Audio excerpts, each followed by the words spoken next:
Here I've got General Mobile GM8 Go, and let me show you how to change a wallpaper on the following device.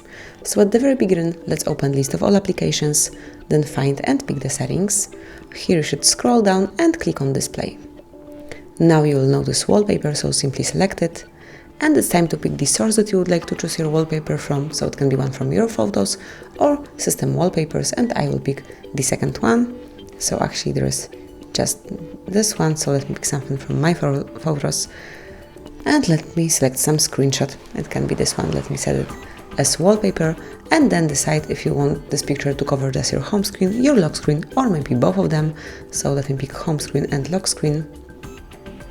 And that would be all. As you can see, the brand new wallpaper is covering your home screen and also the lock screen. Here it is. So that would be all. That's how you can change wallpaper on your device in your General Mobile.